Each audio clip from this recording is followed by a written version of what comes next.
Hello बच्चों, तो कैसे हैं आप लोग। आशा करता हूँ अच्छे होंगे और आप सबों की पढ़ाई भी बहुत अच्छे से चल रही होगी। आज हम लोग साइंस सब्जेक्ट के फिजिक्स, केमिस्ट्री और बायोलॉजी के वेरी वेरी इंपॉर्टेंट क्वेश्चन हम लोग यहाँ पर सॉल्व करने जा रहे हैं। ठीक है, तो इस वीडियो को अंत तक आपको ज़रूर देखना है। अगर आप इस चैनल पर नए होंगे तो चैनल को सबसे पहले आप सबको सब्सक्राइब कर लेना है। ठीक है, तो चलो इस वीडियो को शुरू करते हैं। और काफ़ी इंपॉर्टेंट क्वेश्चन होंगे जो आपके एग्ज़ाम में आएंगे। ठीक है, आज हम लोग जो है इसमें 50 से भी अधिक क्वेश्चन को सॉल्व करेंगे, 50 से भी ज़्यादा प्रश्न होंगे। और इसके बीच में और इसके अंदर में जो भी इम्पोर्टेंट फैक्ट्स होंगे मैं उनको भी बताऊंगा जो आपके एग्ज़ाम में आ चुके हैं। ठीक है, यानी कि एक क्वेश्चन में हम लोग उसमें और 5-5 क्वेश्चन हम लोग पढ़ने वाले हैं। तो कुल मिलाकर ये वीडियो बहुत ही हेल्पफुल होने वाला है आप लोगों के लिए। तो इस वीडियो के अंत तक ज़रूर बने रहना है सभी बच्चों को। ठीक है, और इस वीडियो को अपने दोस्तों तक शेयर भी करना है ताकि उनका भी ये वीडियो काफ़ी फ़ायदेमंद हो सके। ठीक है, तो चलो इस वीडियो को हम लोग शुरू करते हैं। आज का सबसे पहला क्वेश्चन है हमारे पास। देखो, लिखा हुआ है कि जब धातुएं जल के साथ अभिक्रिया करेंगी तो कौन सी गैस उत्सर्जित होगी। देखिए यहाँ पर आपको गैस का नाम बोला गया है कि जब कोई धातु जो है, जब कोई धातु किस जल के साथ अगर अभिक्रिया करता है तो वो कौन सा गैस बनता है। तो इसका सही आंसर क्या हो जाएगा, ऑप्शन नंबर सी जो होगा वो बिल्कुल करेक्ट ऑप्शन हो जाएगा। हाइड्रोजन गैस बनता है, ऑप्शन नंबर सी बिल्कुल सही हो जाएगा। इसी में आपका एक क्वेश्चन और भी आपका एग्ज़ाम में पूछा जाता है, वो क्या है कि जब कभी भी अम्ल को जो है, अम्ल को जब कोई अम्ल जो होता है जब किसी धातु के साथ अगर अभिक्रिया करता है तो उसमें कौन सा गैस बाहर निकलता है। तो उसमें भी आपका कौन सा गैस निकलता है, हाइड्रोजन गैस निकलता है। ये भी चीज़ ध्यान रखना है। आपने पढ़ा होगा अम्ल के बारे में कि अम्ल का जो जलीय विलयन होता है वो कैसा होता है, वो H+ आयन होता है। ठीक है, और अम्ल क्या करता है, लाल लिटमस पत्र को, ये लाल लिटमस अम्ल जो होता है, माफ़ कीजिएगा, अम्ल जो होता है वो नीला लिटमस पत्र को, ये जो है नीला को क्या कर देता है, ये लाल कर देता है। ये सब क्वेश्चन आपके एग्जाम में आने वाले हैं तो इसको आपको ध्यान में रख लेना है। चलिए क्वेश्चन नंबर 2 पर हम लोग आते हैं। क्वेश्चन नंबर 2 कहता है कि आयरन ऑक्साइड को जब एल्युमिनियम के साथ अभिक्रिया कराया जाता है तो क्या बनता है, एल्युमिनियम ऑक्साइड प्लस आयरन जो होता है वो यहाँ से अलग हो जाता है। तो आपने देखा कि एक यौगिक में यहाँ पर पहले क्या था, आयरन ऑक्साइड था, अब यहाँ पर आयरन जो है वो बाहर निकला हुआ है। तो क्या ये संयोजन अभिक्रिया होगा, ये नहीं होगा। संयोजन अभिक्रिया क्या होता है, तो वैसी रासायनिक अभिक्रिया जिसमें दो या दो से अधिक अभिकारक मिलकर एक नया उत्पाद बनाते हैं, उसी को हम लोग बोलते हैं संयोजन अभिक्रिया। मैं आपको इसका एग्जाम्पल दिखाता हूँ। जैसे कि ये हाइड्रोजन प्लस ये क्या है, आपका ऑक्सीजन है। अगर ये अभिक्रिया करेगा तो ये क्या बनेगा, H2O बनेगा। इसको हम लोग यहाँ बैलेंस करेंगे तो यहाँ पर 2 लग जाएगा और ये यहाँ पे 2 लग जाएगा। ठीक है, तो इसको हम लोग बोलेंगे संयोजन अभिक्रिया। लेकिन क्या ये काम ऐसा हो रहा है इस क्वेश्चन में, नहीं हो रहा है। तो ऑप्शन नंबर ए नहीं होगा। द्वितीय विस्थापन अभिक्रिया में क्या होता है कि इसमें दो आयनों का अदला बदली होता है। तो यहाँ पर दो आयनों का अदला बदली हो रहा है, नहीं हो रहा है। वियोजन अभिक्रिया क्या होता है कि वैसी रासायनिक अभिक्रिया जिसमें वैसी रासायनिक अभिक्रिया जिसमें एक अभिकारक टूटकर जो होता है, यानी कि एक यौगिक के टूटने से दो अलग अलग नए उत्पाद बनते हैं, नए नए पदार्थ बनते हैं, उसको हम लोग बोलते हैं क्या, वियोजन अभिक्रिया। यहाँ पर ये भी वैसा नहीं हो रहा है। तो क्या हो जाएगा, ऑप्शन नंबर डी क्या हो जाएगा आपका, विस्थापन हो जाएगा, विस्थापन अभिक्रिया हो रहा है। नेक्स्ट क्वेश्चन नंबर 3 पर हम लोग आते हैं। यहाँ देखते हैं, लिखा हुआ है कि लोहे का जो चूर्ण है उसको हाइड्रोक्लोरिक अम्ल के साथ अभिक्रिया कराया जाता है तो क्या बनेगा। मैंने आपको जस्ट अभी भी बताया कि जब कोई धातु जो है, जब कोई धातु, देखिए ये लोहे का चूर्ण क्या है, एक प्रकार का धातु है, और ये हाइड्रोक्लोरिक क्या है, ये एक प्रकार का क्या है, आपका अम्ल है। तो जब कोई धातु किसी अम्ल से अभिक्रिया करेगा तो क्या बनता है, हाइड्रोजन गैस बनता है। क्या बनता है, ये हाइड्रोजन गैस बनता है। तो हाइड्रोजन गैस किस ऑप्शन में दिख रहा है आपको, ऑप्शन नंबर ए में दिख रहा होगा। तो ये ऑप्शन नंबर ए जो होगा वो बिल्कुल करेक्ट आंसर हो जाएगा। ठीक है, ये ऑप्शन नंबर ए बिल्कुल करेक्ट आंसर हो जाएगा इस क्वेश्चन के लिए। नेक्स्ट क्वेश्चन पर हम लोग आते हैं। क्वेश्चन नंबर 4 कहता है, देखिए ये सब नए क्वेश्चन है लेकिन एग्जाम में आए हुए हैं। ठीक है, इलेक्ट्रॉन के स्थानांतरण में बने यौगिक क्या कहलाते हैं। तो इसका सही आंसर क्या हो जाएगा, विद्युत संयोजी कहलाते हैं। ऑप्शन नंबर बी इसका बिल्कुल करेक्ट हो जाएगा। नेक्स्ट क्वेश्चन पर हम लोग आते हैं। क्वेश्चन नंबर 5, सिल्वर क्लोराइड यानी कि AgCl, इसका जो रंग होता है वो किस प्रकार का होता है। तो इसका ध्यान रखिएगा, इसका रंग जो होता है वो बिल्कुल सफ़ेद होता है। ठीक है, और ध्यान रखना है, मैं आपको इसके फैक्ट्स भी मैं आपको बताता हूँ। जब AgCl को सूर्य के प्रकाश में रखा जाता है तो Ag अलग हो जाता है प्लस Cl2 गैस जो होता है वो वहाँ से बाहर निकल जाता है। इसको बैलेंस करने के लिए हम लोग क्या करेंगे, यहाँ 2 और यहाँ पर भी 2 बैठा देंगे, ये बैलेंस हो गया। ठीक है, ये आपको ध्यान रखना है। आपको ध्यान रखना है कि चांदी में संक्षारण जो होता है, चांदी में संक्षारण के कारण इसके ऊपर जो होता है वो काला परत चढ़ जाता है। कैसा परत चढ़ता है, काला परत। ठीक है, नेक्स्ट हम लोग बातें हैं तांबा में। ठीक है, तांबा में जो होता है वो हरा रंग का परत चढ़ जाता है संक्षारण के कारण, ये ध्यान रखना है। चलिए अगला क्वेश्चन पर हम लोग आते हैं। क्वेश्चन नंबर 6 देखिएगा, अपच के उपचार के लिए निम्न में से किस औषधि का उपयोग किया जाता है। देखिए ये क्वेश्चन मैंने पिछले वीडियो में भी आपको करवाया था।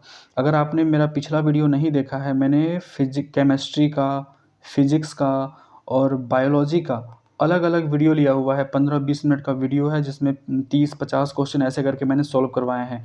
काफ़ी इंपॉर्टेंट क्वेश्चन है। अगर आपके एग्ज़ाम के भी कुछ समय बचे हुए हैं तो आप वो सब वीडियो को जा करके देखिए, है ना, और ऑब्जेक्टिव पर आप लगाइए, बार बार उसको प्रैक्टिस करिए, आपको एग्जाम में बहुत ज़्यादा फायदा होने वाला है। ठीक है, चलिए इस क्वेश्चन पर हम लोग फिलहाल के लिए आते हैं। क्वेश्चन नंबर 6 बोला हुआ है यहाँ पे कि अपच के उपचार के लिए किस औषधि का उपयोग करेंगे। तो एंटीबायोटिक का यूज़ करेंगे या फिर एनाल्जेसिक यानी कि पीड़ाहारी का यूज़ करेंगे या एंटासिड का यूज़ करेंगे। तो ऑप्शन नंबर सी जो होगा इसका करेक्ट आंसर हो जाएगा, एंटासिड का यूज़ करेंगे। अपच का मतलब क्या होता है कि जब हमारे उदर यानी कि पेट में जब अम्ल की मात्रा बढ़ जाती है तो पेट दर्द देना शुरू हो जाता है। ठीक है, तो उसके अम्ल के प्रभाव को ख़त्म करने के लिए हम लोग क्या यूज़ करते हैं, एक प्रकार के क्षारक का यूज़ करते हैं। ठीक है, और उसी क्षारक का नाम क्या है, यहाँ पे एंटासिड नाम है। आपको ये ध्यान रखना है, ये हमारे पेट में जो अम्लीयता जो बढ़ जाती है वो उसको क्या करता है, कम करता है। एग्जाम में आया कि एंटासिड का क्या कार्य होता है, तो आप लिख सकते हो कि अपच के उपचार को कम करने के लिए इसको किया जाता है। ठीक है, नेक्स्ट क्वेश्चन पर हम लोग आते हैं। निम्न में से पीएच का कौन सा मान क्षारक विलयन का मान देता है। मैं आपको पीएच स्केल पूरा पढ़ाने वाला हूँ, ध्यान से आपको देखना है। ठीक है, आप देखो यहाँ पे समझो, ये देखिए पीएच स्केल है, ये आपका एक छोटा सा आपका क्या है, पीएच स्केल है इस तरह से। इसमें 0 से लेकर के 14 नंबर तक का नंबर अंकित किया होता है। यहाँ पे बीच में आपका जो होता है एक 7 दिया होता है, थाला फॉर ए रीजन 7।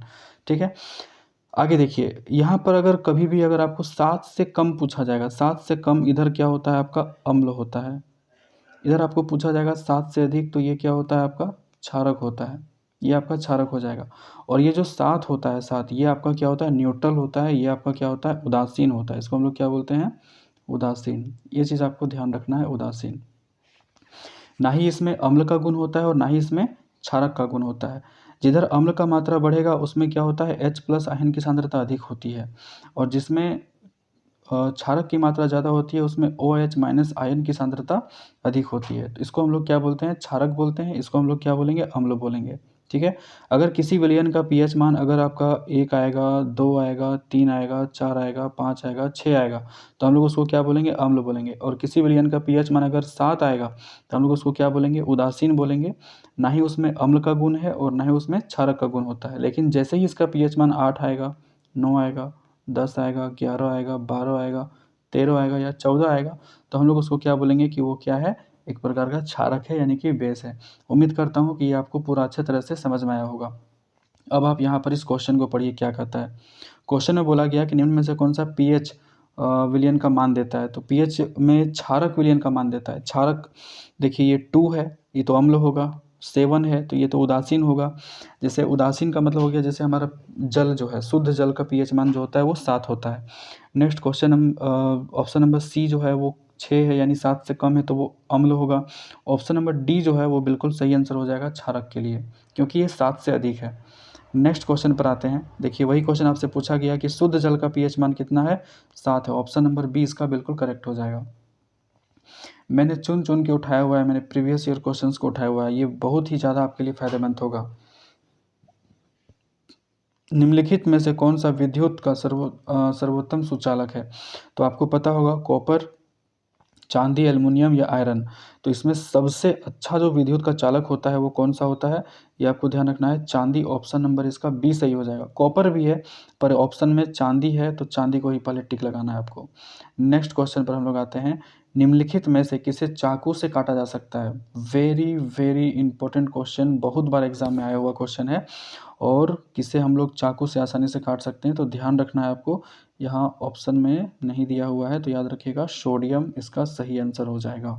सोडियम इसका सही आंसर हो जाएगा। नेक्स्ट क्वेश्चन पर हम लोग आते हैं, क्वेश्चन नंबर 11 कहता है कि धातु ऑक्साइड सामान्यतः होते हैं, क्या होते हैं? देखो इसमें भी दो प्रकार के क्वेश्चन बनते हैं, मैं आपको यहाँ पे भी लिख के बताता हूँ। अगर आपसे पूछा जाएगा कि धातु के ऑक्साइड, अगर आपसे पूछा जाएगा धातु के ऑक्साइड, देखो मैं शॉर्ट में लिख रहा हूँ, आप समझ जाना। धातु के जो ऑक्साइड होते हैं वो क्या होते हैं? वे क्षारक होते हैं। क्या होते हैं? क्षारक होते हैं। और अधातु के जो ऑक्साइड होते हैं, अधातु के जो ऑक्साइड होते हैं वे क्या होते हैं? अम्ल होते हैं। ये चीज़ आपको ध्यान रखना है, ठीक है। परीक्षा में कन्फ्यूज़न होगा तो देखो अ से अधातु और अ से क्या होता है? अम्ल, ठीक है। एक याद हो जाएगा, ये ऑटोमेटिक आपको याद हो जाएगा। तो यहाँ पर जो है आपको जो क्वेश्चन पूछा गया क्वेश्चन नंबर 11 में कि धातु के ऑक्साइड सामान्यतः होते हैं, क्या होते हैं? तो धातु के ऑक्साइड जो होते हैं वो क्या हो जाएगा? इसका आंसर आपका ऑप्शन नंबर बी सही हो जाएगा कि क्या होते हैं? क्षारीय होते हैं। नेक्स्ट हम लोग आते हैं क्वेश्चन नंबर 12 में। क्वेश्चन नंबर 12 आपसे कहता है कि बॉक्साइड निम्नलिखित में से किस धातु का मुख्य अयस्क है? तो इसका सही आंसर क्या हो जाएगा? एल्यूमिनियम, ठीक है। बॉक्साइड से एल्यूमिनियम का निष्कर्षण किया जाता है। ऑप्शन नंबर डी इसका जो होगा वो बिल्कुल करेक्ट हो जाएगा। डी ऑप्शन सही है, एल्यूमिनियम इसका सही आंसर है। नेक्स्ट हम लोग आते हैं क्वेश्चन नंबर 13 में आते हैं कि अमलगम एक मिश्र धातु है जिसमें एक हमेशा रहता है, क्या रहता है? तो याद रखना है पारा, इसका सही आंसर हो जाएगा Hg। पारा के बारे में कुछ इंपॉर्टेंट फैक्ट बताता हूँ। पारा एक ऐसी धातु है जो कमरे के ताप पर द्रव होती है, ठीक है। जो कमरे के ताप पर क्या होती है? ये द्रव होती है। इस चीज़ को आपको ध्यान रखना है, कमरे के ताप पर द्रव। अगर यही चीज़ अगर आपसे अधातु पूछेगा कि एक ऐसा धातु बताओ जो कमरे के ताप पर द्रव होता है, ये द्रव है, ये द्रव फॉर्म में होता है अधातु होने पर भी, ठीक है। ये चीज़ ध्यान रखना है आपको, अधातु। तो इस चीज़ को भी ध्यान रखना है। नेक्स्ट हम लोग आते हैं क्वेश्चन नंबर 14 पर आते हैं। निम्न में से किस हाइड्रोकार्बन में 3 आबंध होते हैं? देखो मैं आपको पूरा हाइड्रोकार्बन में आपको यहाँ पे पूरा बताता हूँ, देखिए ध्यान से देखना। चैप्टर का नाम है क्या है? हाइड्रोकार्बन, हाइड्रोकार्बन, ठीक है। हाइड्रोकार्बन जो होते हैं वो दो प्रकार के होते हैं, एक होते हैं संतृप्त हाइड्रोकार्बन और एक होते हैं क्या? असंतृप्त हाइड्रोकार्बन, ठीक है। एक होता है संतृप्त हाइड्रोकार्बन और एक क्या होता है? असंतृप्त हाइड्रोकार्बन होता है। देखो थोड़ा मेरा जगह का कम पड़ जा रहा है इसलिए देखिए ध्यान से। संतृप्त हाइड्रोकार्बन में क्या होता है? संतृप्त हाइड्रोकार्बन का जो में क्या होता है कि इसमें जो होता है इसको बोलते हैं हम लोग एल्केन बोलते हैं। क्या बोलते हैं? एल्केन। एल्केन क्यों बोलते हैं? क्योंकि इसमें कार्बन आपस में एकल आबंध द्वारा जुड़े होते हैं, ठीक है। इसलिए हम लोग इसको क्या बोलते हैं? एल्केन बोलते हैं, ध्यान रखिएगा। और एक क्या होता है? असंतृप्त हाइड्रोकार्बन। इसमें क्या होता है? एक होता है एल्कीन, एक होता है एल्कीन और एक क्या होता है? एल्काइन, ठीक है। एक होता है एल्काइन, ये आपको ध्यान रखना है। इसका जो आबंध बनता है एल्कीन का वो बनता है डबल आबंध, ठीक है। और एल्काइन का जो आबंध बनता है वो बनता है ट्रिपल बॉन्ड बनता है, ठीक है। ये चीज़ आपको ध्यान रखना है। और इसका जो सूत्र होता है, देखो एल्केन का जो सूत्र होता है एल्केन का, इसका होता है फॉर्मूला, देखिए यहाँ पे लिख देता हूँ CnH2n प्लस का 2। और एल्कीन का जो फॉर्मूला होता है वो होता है CnH2n, ठीक है। और H2n, ठीक है, देख लो ना आप लोग। अच्छा उसके बाद है एल्काइन का जो फॉर्मूला होता है वो यहाँ पे मैं लिख दे रहा हूँ, देखिए CnH2n माइनस का 2। ये होता है किसका? एल्काइन का फॉर्मूला होता है। यानी कि कार्बन का संख्या से 2 गुने से 2 कम, तो आपको यहाँ पर कहाँ दिखेगा? यहाँ पर देखिए कार्बन का संख्या से 2 गुना से ये 2 ज़्यादा है तो ऑप्शन नंबर ए नहीं होगा। कार्बन का संख्या 2 गुना से 2 ज़्यादा है तो ये भी नहीं होगा।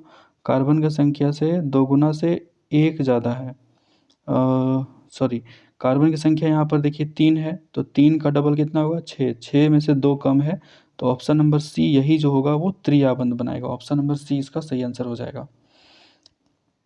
नेक्स्ट क्वेश्चन नंबर पर आते हैं हम लोग। क्वेश्चन नंबर 15 कहता है सबसे कठोरतम जो तत्व है वो कौन सा है? तो इसका सही आंसर क्या हो जाएगा? हीरा। इसमें जो होगा सबसे कठोरतम तत्व है, ठीक है। ये चीज़ ध्यान रखना है आपको। ये भी ध्यान रखना है कार्बन का जो संकेत होता है वो क्या होता है? C। इसका परमाणु संख्या कितना होता है? 6। द्रव्यमान संख्या कितना होता है इसका? 12, ठीक है। इसका जो इलेक्ट्रॉनिक विन्यास होता है वो क्या होता है? 2 होता है और एक क्या होता है? 4। इसके अंतिम कक्षा में कितने इलेक्ट्रॉन होते हैं? तो ये भी ध्यान रखना है, 4, ठीक है। ये एग्जाम में आ सकता है। नेक्स्ट क्वेश्चन पर हम लोग आते हैं। एल्किनो यानी कि एल्कीन आपसे पूछ रहा है, इसका सामान्य सूत्र क्या है। देखिए मैंने आपको अभी बताया था, क्या एल्कीन का क्या हो जाएगा, CnH2n। ऑप्शन नंबर ए इसका करेक्ट आंसर हो जाएगा। CnH2n इसका क्या होता है, एल्केन होता है। इसको हम लोग बोलते हैं क्या, एल्केन। और इसको हम लोग क्या बोलते हैं, एल्काइन। इसका सही आंसर क्या हो जाएगा, एल्काइन। चलिए नेक्स्ट क्वेश्चन पर हम लोग आते हैं, क्वेश्चन नंबर 17 पर। प्रकाश परावर्तन के कितने नियम हैं। प्रकाश परावर्तन के आपको पता होगा, प्रकाश परावर्तन के 2 नियम हैं। ऑप्शन नंबर ए करेक्ट हो जाएगा। अब ये 2 नियम कौन कौन से हैं, देखिए मैं आपको बताता हूँ। प्रकाश का परावर्तन, देखिए ये चिकनी चमकीली सतह है, ठीक है, ये चिकना चमकीला सतह है, और इस पर क्या होती है, ये आपतित किरणें हैं, और आपतित किरणें हैं तो ये यहाँ से टकरा करके ये इधर मुड़ेगी। इसको हम लोग बोलते हैं आपतित किरण, इसको बोलते हैं परावर्तित किरण। और ये आपतन बिंदु पर क्या है, अभिलंब डाला हुआ है, ठीक है। तो यहाँ पर एक एंगल बनता है, वो कौन सा है, एंगल आई, और यहाँ पर एक एंगल बनता है, एंगल आर। हमेशा याद रखिएगा, पहला नियम क्या बोलता है कि आपतित किरण, परावर्तित किरण तथा आपतन बिंदु पर डाला गया अभिलंब, ये तीनों जो होता है वो एक ही तल बिंदु पर होता है। उस बिंदु को बोलते हैं आपतन बिंदु, यानी इस बिंदु को हम लोग क्या बोलेंगे, आपतन बिंदु बोलेंगे, ठीक है। दूसरा नियम क्या बोलता है, इसका दूसरा नियम क्या है कि एंगल आई जो है, यानी आपतन कोण जो है, वो बराबर होता है परावर्तन कोण के बराबर होता है। आई का मतलब क्या होता है, आपतन कोण, और आर का मतलब क्या होता है, परावर्तन कोण होता है, ठीक है। तो यही 2 नियम आपको ध्यान रखना है। ऑप्शन नंबर ए जो होगा वो बिल्कुल करेक्ट आंसर हो जाएगा। नेक्स्ट हम लोग आते हैं क्वेश्चन नंबर 18 पर। कहता है कि लेंस अवतल लेंस का आवर्धन कितना होता है। अवतल लेंस का आवर्धन कितना होगा, एक चीज़ ध्यान रखना, इसमें भी 2 तरह के फॉर्मूला बनते हैं। ये तो चलो लेंस का मैं आपको बता ही दूंगा। एक अगर दर्पण में पूछ लिया जाए, अगर यही चीज़ अगर दर्पण में पूछ लिया जाए, दर्पण में आवर्धन यानी m बराबर, तो आपको ध्यान रखना है इसमें क्या होता है, -v/u। लेकिन वही लेंस का पूछेगा, अगर आपको लेंस में अगर आवर्धन पूछ लिया जाएगा, m बराबर अगर आपको पूछ लिया जाएगा, तो आपको क्या बोलना है, v/u। यानी कि दर्पण में आपका नेगेटिव होता है और लेंस में आपका क्या हो जाता है, पॉजिटिव। तो ऑप्शन नंबर इसका ए जो होगा वो बिल्कुल करेक्ट आंसर हो जाएगा। वही हम अगर दर्पण सूत्र के बारे में बात करें, दर्पण सूत्र के बारे में अगर हम आपसे बात करें, दर्पण सूत्र क्या होता है, देखिए ये सबसे नंबरिकल क्वेश्चन आपका बनेगा, इसलिए याद रख लो। 1/f = 1/v + 1/u, ये आपका दर्पण सूत्र हो गया। वही हम आपका लेंस सूत्र के बारे में अगर बात करें, लेंस का जो सूत्र होगा वो क्या हो जाएगा, 1/f बराबर 1/v माइनस 1/u। देखो लेंस, लेंस मतलब क्या होता है, लेस करना, लेस करना मतलब क्या करना, माइनस करना, इसलिए यहाँ पर माइनस लग जाता है, ठीक है। और दर्पण वाला में आपका पॉजिटिव हो जाता है, प्लस का चिन्ह लगता है केवल, ये चीज़ ध्यान रखना है। चलो और एक चीज़ ध्यान रखना आप लोग, मैं आपको पूरा डिटेल में देखो मैं बता देता हूँ। एक चीज़ ध्यान रखना आप लोग, देखो आप क्या करो, एक कॉलम बना लो यहाँ पे दर्पण के लिए, एक दर्पण के लिए बनाओ, और इधर हम लोग बनाते हैं किसके लिए, लेंस के लिए। आप लोगों ने पढ़ा होगा तो आपको फटाफट रिवाइज करना पड़ेगा। देखो u v और एक क्या आता है f दर्पण में, और सॉरी सॉरी सॉरी थोड़ा सा मिस्टेक हो गया। एक तरफ हम लोग बात करेंगे अवतल दर्पण का, अवतल अवतल का बात करेंगे, और एक तरफ बात करेंगे हम लोग उत्तल का। लेंस हो चाहे दर्पण हो, ये साइन कन्वेंशन आपको याद रखना है। इसमें u v और एक क्या होता है f, इसमें भी क्या होता है u v और इसमें भी होता है f। लेकिन याद रखिएगा, अवतल लेंस हो चाहे दर्पण हो, अवतल लेंस हो चाहे दर्पण हो, उसमें सब कुछ क्या होता है, माइनस में होता है, ठीक है। और उत्तल लेंस हो चाहे उत्तल दर्पण हो, उसमें केवल u माइनस में होता है, बाकी चीज़ें क्या होती है, पॉजिटिव होती है। ये चीज़ आपको ध्यान रख लेना है, न्यूमेरिकल में बहुत हेल्प करेगा। चलिए अगले क्वेश्चन पर हम लोग बढ़ते हैं, क्वेश्चन नंबर 21 की तरफ। क्वेश्चन थोड़ा लंबा है, आपको ध्यान से पढ़ लेना है, मैं आपको पढ़ के बता दे रहा हूँ। एक अवतल दर्पण है, ध्यान रखना है, फोकस दूरी जो है वो 10 सेंटीमीटर का है, तो उसका वक्रता त्रिज्या पूछा गया है। देखिए एक बड़ा प्यारा सा रिलेशन होता है कि f बराबर क्या होता है, r/2 होता है, ठीक है। तो आपको यहाँ बोला गया कि फोकस दूरी जो है वो कितना दिया हुआ है, 10 दिया हुआ है, यानी कि f बराबर जो है वो आपका 10 ऑलरेडी दिया हुआ है। तो आप क्या करोगे, सिंपल सा इस फॉर्मूला में पुटिंग करो, ठीक है। या फिर इसका और एक रिलेशन क्या होता है कि r बराबर क्या होता है, 2f होता है, r बराबर क्या होता है, 2f। तो आप जानते हो कि 2 × ठीक है। तो देखो ये कौन सा दर्पण है, अवतल दर्पण है, तो मैंने अभी अभी बताया कि इसमें f का मान क्या होगा, नेगेटिव हो जाएगा। तो आपको ध्यान रखना है कि r बराबर क्या हो जाएगा, 2f। तो 2 × f, f का मान क्या हो जाएगा, -10। तो अगर हम लोग इसको मल्टीपल करते हैं तो इसका आंसर क्या आ जाएगा, -10। इसका आंसर क्या आ जाएगा, -20 सेंटीमीटर। इसका सही आंसर हो जाएगा ऑप्शन नंबर डी जो होगा वो बिल्कुल इसका करेक्ट आंसर हो जाएगा। उम्मीद करता हूँ कि आपको समझ में आया होगा। नेक्स्ट हम लोग आते हैं क्वेश्चन नंबर 22 पर। कहता है कि हजामत बनाने के लिए किस दर्पण का उपयोग किया जाता है। तो आपको ये ध्यान रखना है, हजामत बनाने के लिए हम लोग जो है अवतल दर्पण का उपयोग करते हैं। इस तरह का क्वेश्चन एग्जाम में बहुत बार आया हुआ है। उत्तल दर्पण का यूज़ बताओ किसके लिए करते हैं, तो याद रखिएगा इसका यूज़ जो है बड़ा फेमस यूज़ है, साइड मिरर के रूप में इसका हम लोग करते हैं, साइड मिरर के रूप में करते हैं। ठीक है, क्योंकि इसका जो उत्तल जो दर्पण है ना, इसका क्या होता है, इसका दृष्टि क्षेत्र जो होता है वो काफ़ी अधिक है। दृष्टि क्षेत्र क्या है इसका, ज़्यादा है। दृष्टि क्षेत्र क्या है, अधिक है। ये चीज़ आपको ध्यान रख लेना है। इसका दृष्टि क्षेत्र जो होता है अधिक होता है, इसलिए हम लोग इसको जो है साइड मिरर के रूप में यूज़ करते हैं। ठीक है, ये ध्यान रखना है।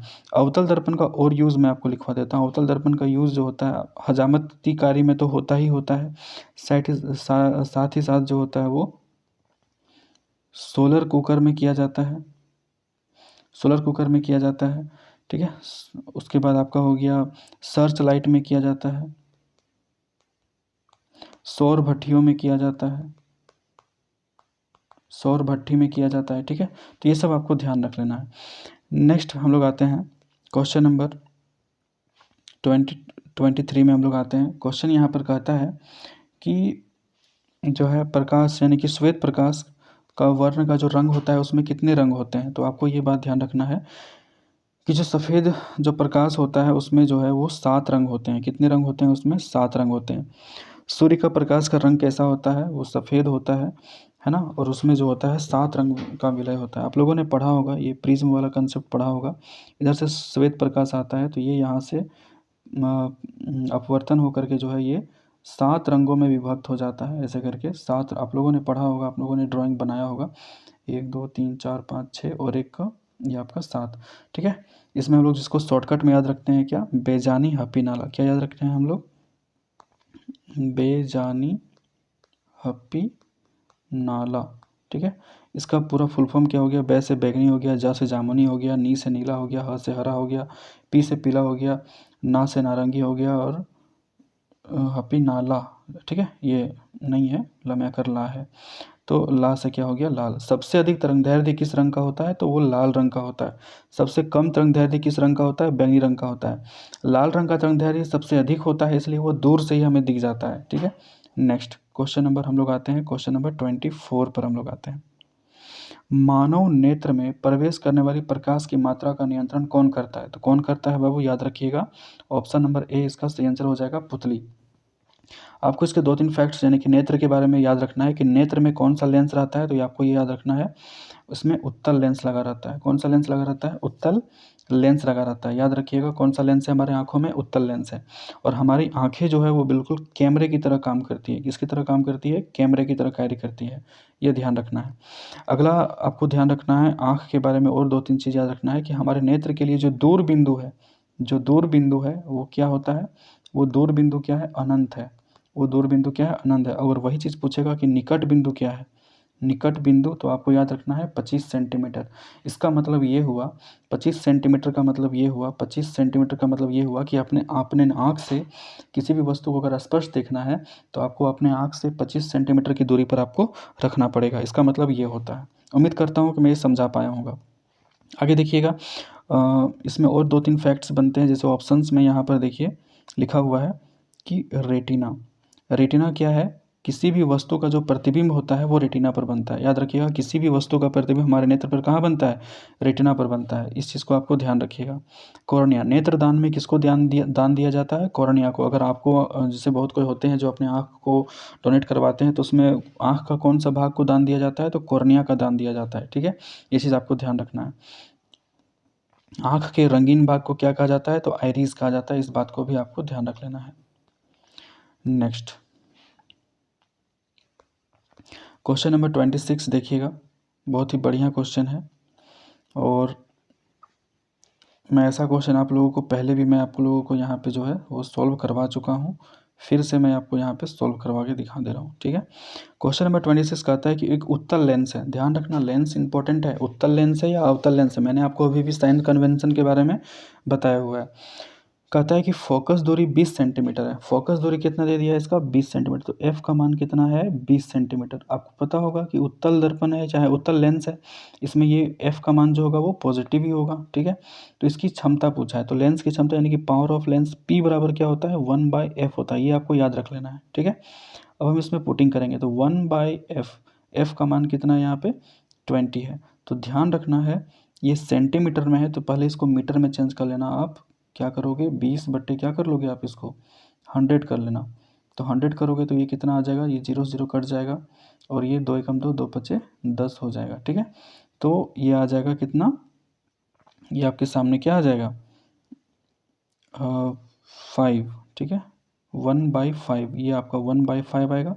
तो ये जो 5 है वो ऊपर चला जाएगा गुना होके, तो क्या बन जाएगा 5 डायोप्टर डी, यानी कि लेंस की क्षमता का जो मात्रक होता है वो क्या होता है डायोप्टर होता है। तो यहाँ पर तो ये पॉजिटिव आ रहा है, उत्तल लेंस है, इसका जो मात्रक होता है वो पॉजिटिव ही होता है, ये आपको पता होगा। हम लोगों ने जाना कि इसमें पावर ऑफ लेंस P बराबर क्या आया +5 डायोप्टर आया। तो इसका जो आंसर आएगा इनमें से कोई नहीं, ऑप्शन नंबर डी इसका करेक्ट आंसर हो जाएगा, ऑप्शन नंबर डी।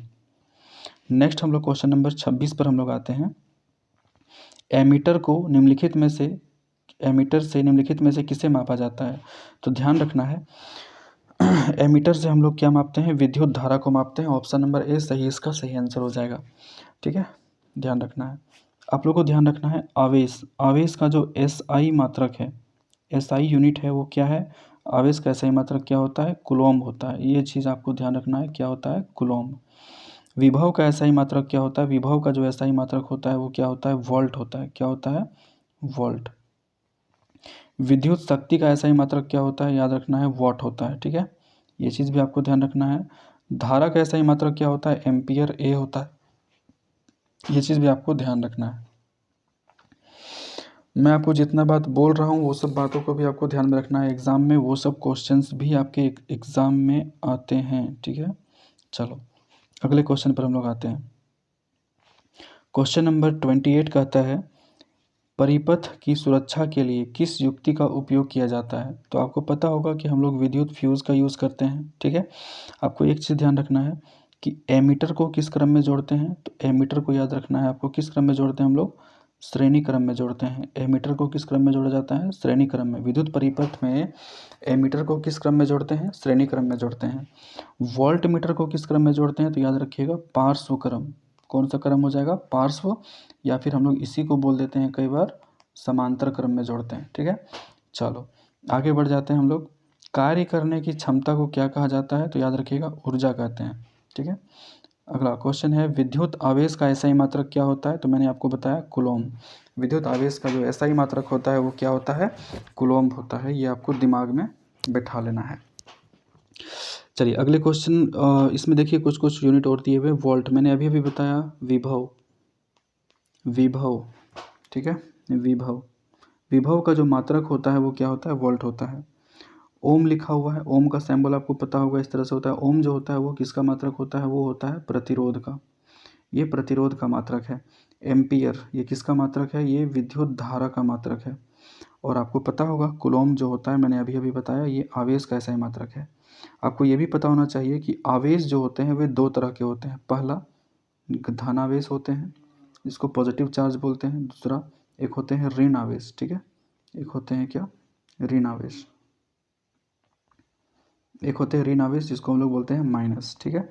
चलिए नेक्स्ट क्वेश्चन पर हम लोग आते हैं, क्वेश्चन नंबर 30। देखिए न्यूमेरिकल क्वेश्चन, ऐसे क्वेश्चन आपको एग्जाम में मिलेंगे ही मिलेंगे, ठीक है। चलो मैं आपको ये बताता हूँ कैसे इसको सॉल्व करना है। कहता है कि एक विद्युत हीटर की कुंडली है जिसमें प्रतिरोध यानी कि आर का मान जो दिया हुआ है वो कितना दिया हुआ है, वो दिया है 55 ओम।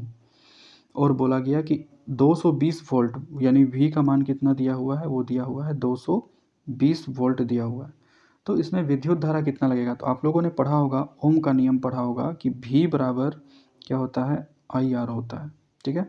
आपको विद्युत धारा का मान निकालना है, तो आपको पता है V का मान कितना दिया है 220 दिया हुआ है बराबर I गुना R का मान कितना दिया है यहाँ पे 55, ठीक है। आप इसको जब आप इसको सॉल्व करोगे तो कितना बार में कटेगा 11 × 5 = 55, 11 × 2 = 22, यहाँ पर 20 आ जाएगा और 5 से फिर काट दोगे इसको, 5 × 4 = 20, 4 बार में यानी कि यहाँ पर जो आपका आंसर आएगा आई बराबर क्या आ जाएगा 4 एम्पियर, इसका आंसर आ जाएगा एम्पियर ए। यानी कि ऑप्शन नंबर ए जो है वो बिल्कुल करेक्ट आंसर हो जाएगा 4 एम्पियर। उम्मीद करता हूँ कि ये आपको बहुत अच्छे से समझ में आया होगा। ये फॉर्मूला आपको ध्यान रखना है, V बराबर आई आर। ये कहाँ से आया है? तो आप लोगों ने ओम का नियम पढ़ा होगा कि V इज इक्वल टू क्या होता है, आई आर होता है। ठीक है, V बटे आई बराबर आई बटे V बराबर क्या होता है, कॉन्स्टेंट नियतांक होता है। चलो क्वेश्चन नंबर 32 पर हम लोग आते हैं। यहाँ पे क्वेश्चन नंबर कहता है किसी चालक के छोर के बीच विभवांतर भी, ठीक है, विभवांतर भी है, प्रतिरोध जो है वो आर है, और धारा आई, आई जो है करंट है, उसके बीच में क्या संबंध होता है? तो हम लोग को पता है कि V बराबर क्या होता है, आई आर। V बराबर क्या होता है, आई आर, या फिर R बराबर क्या हो जाएगा, V बटे आई, है ना। तो किस ऑप्शन में दिख रहा है R बराबर V बटे आई? तो ऑप्शन नंबर सी में दिख रहा है। तो ऑप्शन नंबर जो सी है वो बिल्कुल करेक्ट हो जाएगा। नेक्स्ट हम लोग आते हैं 32 नंबर में कि इलेक्ट्रॉन पर कितना आवेश होता है ना। तो कितना होगा 1.6 इंटू 10⁻⁻19 कूलम। ऑप्शन नंबर इसका डी बिल्कुल करेक्ट है। याद रखना डायरेक्ट इसको। प्रतिरोध किसका मात्रक है? मैंने अभी अभी जस्ट बताया, प्रतिरोध जो होता है इसमें ओम का मात्रक है। ऑप्शन नंबर सी बिल्कुल करेक्ट आंसर हो जाएगा। नेक्स्ट है क्वेश्चन नंबर सी कहता है कि किलो वाट घंटा KWH जो है वो किसका मात्रक है? तो याद रखिएगा KWH जो है ये शक्ति का मात्रक है। ये किसका मात्रक है? शक्ति का मात्रक है, पावर P का मात्रक है ना। ये आपको ध्यान रखना है। विद्युत धारा का मात्रक मैंने अभी बताया एम्पियर ए होता है। विद्युत ऊर्जा मैंने बताया अभी ऊर्जा। ठीक है, चलो आगे हम लोग बढ़ जाते हैं। इसका जो है ऑप्शन नंबर ए जो है वो बिल्कुल करेक्ट आंसर हो जाएगा। विद्युत शक्ति नहीं, विद्युत ऊर्जा। ऑप्शन नंबर, देखो गलती कर सकते हो आप लोग, सी ऑप्शन, पूरा ऑप्शन पढ़ना है, सी ऑप्शन सही हो जाएगा। शक्ति का जो मात्रक होता है, शक्ति का जो मात्रक होता है वो होता है क्या, वॉट होता है, वॉट, W, है ना। ये ध्यान रखना है। बोलते हैं ना कि इतना शक्ति से मारेंगे तुम्हारा कि वॉट लगा देंगे। नेक्स्ट क्वेश्चन नंबर 35 पर हम लोग आते हैं कि वोल्ट मीटर को किस क्रम में जोड़ा जाता है? तो याद रखिएगा वोल्ट मीटर को जो होता है वो समांतर क्रम में हम लोग जोड़ते हैं, और श्रेणी क्रम में किसको जोड़ते हैं हम लोग? ए मीटर को जोड़ते हैं। याद रखना है, ए मीटर को हम लोग श्रेणी क्रम में जोड़ते हैं, ए मीटर। ठीक है, ए मीटर का यूज़ जो होता है वो किसके लिए होता है? तो धारा को मापने के लिए करते हैं। धारा को मापने में हम लोग किसका यूज़ करते हैं? ए मीटर का यूज़ करते हैं, याद रखना है। अगला क्वेश्चन है लघु पतन के समय परिपथ में विद्युत धारा का मान क्या होता है? तो लघु पतन के समय विद्युत धारा का मान क्या हो जाता है? वो बहुत अधिक बढ़ जाता है। इस चीज़ को आपको ध्यान रखना है। चलिए अगले क्वेश्चन पर हम लोग आते हैं। Question number 37। क्वेश्चन नंबर 37 कहता है विद्युत धारा का चुंबकीय प्रभाव का खोज किसने किया था? तो याद रखिएगा ऑस्टेज ने किया था, ऑस्टेड ने किया था, HC ऑस्टेज ने किया था, है ना। आपको ये ध्यान रखना। ऑप्शन नंबर इसका जो बी है वो बिल्कुल करेक्ट आंसर हो जाएगा। ठीक है, आगे बढ़ जाते हैं। देखिए अब बायोलॉजी के कुछ क्वेश्चन बेहतरीन क्वेश्चन हैं जो एग्जाम में बार बार रिपीटेड है। आपको यही पर सब प्रश्न पढ़ना है। हरे पौधे में पोषण की विधि कौन सी होती है? तो याद रखिएगा ये स्वपोषी पोषण होते हैं। पोषण दो प्रकार के होते हैं। पोषण जो होते हैं वो दो प्रकार के होते हैं। एक होते हैं स्वपोषी पोषण, एक होते हैं क्या, एक होते हैं विषम पोषी पोषण। स्वपोषी पोषण जो होते हैं जैसे हरे पेड़ पौधे अपना भोजन स्वयं बनाते हैं, सूर्य के प्रकाश से बनाते हैं, प्रकाश संश्लेषण की क्रिया से करते हैं, जैसे पेड़ पौधे, पादप, कवक। ठीक है, ये सभी आंसर हो जाएगा, सवाल। और नेक्स्ट हम लोग आते हैं कि विषम पोषी पोषण वैसे जीव होते हैं जो अपना भोजन तैयार करने के लिए किसी दूसरे जीव पर जो होते हैं वो निर्भर होते हैं, जैसे मानव हो गया, गाय हो गया, बैल हो गई, ये सभी। चलिए आगे बढ़ जाते हैं हम लोग। स्वपोषी पोषण के लिए आवश्यक है क्या क्या आवश्यक है? कार्बन डाइऑक्साइड आवश्यक है, जल आवश्यक है, क्लोरोफिल आवश्यक है, सूर्य का प्रकाश आवश्यक है। ऑप्शन नंबर डी बिल्कुल इनमें से सही आंसर, सभी अंश का सही आंसर हो जाएगा। नेक्स्ट हम लोग आते हैं क्वेश्चन नंबर 40 पर। रक्त में उपस्थित प्लेटलेट्स के कारण क्या होता है? देखिए रक्त में थक्का जमाने का जो काम होता है वो होता है प्लेटलेट्स का काम होता है। तो याद रखिएगा ऑप्शन नंबर जो बी हो जाएगा वो बिल्कुल करेक्ट हो जाएगा। रक्त में थक्का जमाने का काम कौन करता है? ऑप्शन नंबर बी करता है। ठीक है, प्लेटलेट्स करता है, ये ध्यान रखिएगा। और विटामिन का अगर नाम पूछेगा, अगर विटामिन का नाम पूछेगा कोई कौन सा विटामिन रक्त का थक्का जमाता है, तो विटामिन के इसका सही आंसर हो जाएगा। ठीक है, चलो। और हमारे शरीर में लौह तत्व का अगर कमी हो जाएगा तो कौन सा बीमारी होगा? लौह तत्व का अगर कमी हो जाएगा, लौह तत्व का अगर कमी हो जाएगा, ठीक है, तो इससे जो होता है वो एनीमिया रोग होता है। कौन सा रोग हो जाता है? एनीमिया, एनीमिया रोग हो जाता है। ठीक है, ध्यान रखना। इसलिए हमारे शरीर में हीमोग्लोबिन में जो है आयरन पाया जाता है पर्याप्त मात्रा में। अगर नहीं पाया जाएगा, कमी हो जाएगा, तो एनीमिया रोग हो जाएगा। मैग्नीशियम पाया जाता है, किस में पाया जाता है? क्लोरोफिल में, लाल रक्त कण में, वर्णी लवक में या श्वेत रक्त कण में। तो इसका जो सही आंसर हो जाएगा वो ऑप्शन नंबर ए जो होगा वो बिल्कुल सही आंसर हो जाएगा, ऑप्शन नंबर ए। ठीक है, डायरेक्ट याद रखा करो, सब डायरेक्ट छपा हुआ क्वेश्चन है। रक्त में आयरन की कमी से होने वाला रोग, जैसे देखिए मैंने अभी अभी बताया ना, तो वो कौन सा बीमारी हो जाता है, एनीमिया। ठीक है, हमारे शरीर में इंसुलिन की कमी से जो होता है वो डायबिटीज़ यानी कि मधुमेह रोग हो जाता है, ये ध्यान रखना है। ठीक है, अगले क्वेश्चन पर हम लोग आते हैं। तिलचट्टा का श्वसन अंग कौन सा है? जैसे अगर मानव का पूछा जाएगा कि मानव का श्वसन अंग कौन सा है, तो याद रखिएगा फेफड़ा। फेफड़ा है मानव का है ना। कुत्ता बोल दिया जाएगा तो इसका भी क्या हो जाएगा, फेफड़ा हो जाएगा। ठीक है, ये चीज़ आपको ध्यान रखना है। लेकिन वही अगर आपको मछली पूछ लिया जाएगा, अगर आपको मछली मछली पूछ लिया जाएगा, मछली, तो मछली का जो क्या हो जाएगा वो क्या हो जाता है, गिल्स हो जाता है। वो क्या हो जाएगा, श्वसन अंग गिल्स। ठीक है, ये चीज़ आपको ध्यान रखना है। अगला क्वेश्चन है कि यहाँ पर पूछा गया कि तिलचट्टा का श्वसन अंग क्या हो जाएगा, तो ऑप्शन नंबर जो ए है वो बिल्कुल सही आंसर हो जाएगा। नेक्स्ट हम लोग आते हैं क्वेश्चन नंबर 44 पर। आयोडीन की कमी से कौन सा रोग होता है? तो आयोडीन की कमी से क्या होता है, ये घेंघा रोग होता है। आप लोगों ने देखा होगा कि इंसान का जो गला है वो काफ़ी फूल जाता है यहाँ पे, है ना। वो गला जो होता है वो फूल जाता है। ठीक है, ध्यान रखोगे। तो कौन सा बीमारी हो जाता है आयोडीन की कमी से, तो ऑप्शन नंबर ए जो होगा वो बिल्कुल करेक्ट आंसर हो जाएगा। वही अगर हम मधुमेह का बात करें तो इंसुलिन की कमी से हो जाता है। ठीक है, ये हो जाता है इंसुलिन की कमी से कौन सा रोग होता है, मधुमेह, डायबिटीज जिसको हम लोग बोलते हैं। ठीक है, चलो आगे बढ़ जाते हैं क्वेश्चन नंबर 45 की ओर। मस्तिष्क उत्तरदायी है, मस्तिष्क का उत्तरदायी है मतलब मस्तिष्क का कार्य क्या क्या है, तो आप बताओ। मस्तिष्क से सोचते हो कि अपने घुटने से सोचते हो? मस्तिष्क से ही सोचते हो ना, तो ऑप्शन नंबर ए सही है। हृदय का स्पंदन, ये भी सही है। शरीर को में संतुलन बनाए रखना, ये भी ठीक है। तो ऑप्शन नंबर डी जो है ये इसका करेक्ट आंसर हो जाएगा। नेक्स्ट हम लोग आते हैं क्वेश्चन नंबर 46 में। कहता है किशोरावस्था में होने वाली शारीरिक परिवर्तन का कारण क्या है? टेस्टोस्टेरोन हार्मोन है, एस्ट्रोजन हार्मोन है या थायरोक्सिन हार्मोन है? तो इसका ऑप्शन नंबर ए और बी बिल्कुल सही आंसर हो जाएगा। ठीक है, आगे हम लोग बढ़ते हैं क्वेश्चन नंबर 47। फूल का कौन सा भाग फल में बदलता है? तो याद रखिएगा इसका आंसर क्या हो जाएगा, ऑप्शन नंबर जो होगा सी जो है वो बिल्कुल करेक्ट आंसर हो जाएगा। अंडाशय इसका सही आंसर हो जाएगा। स्त्री केसर, पुंकेसर, इसकी आप जानते हैं, आप लोगों ने पढ़ा होगा कि स्त्री केसर जो पुंकेसर जो है इसका नर भाग का नाम है। पूछेगा कि फूलों में जो पुंकेसर होता है वो कौन सा होता है, वो नर भाग का नाम होता है। स्त्री केसर जो होता है वो क्या होता है, वो मादा भाग का नाम होता है। ठीक है, ये चीज़ ध्यान रखना है। तो इस क्वेश्चन का ऑप्शन नंबर सी जो है वो अंडाशय बिल्कुल सही आंसर हो जाएगा। अगले क्वेश्चन पर हम लोग आते हैं 48 नंबर में कि मानव मादा में जनन तंत्र का भाग नहीं है। ठीक है, मानव मादा में जो है वो भाग नहीं है। कौन सा भाग नहीं है?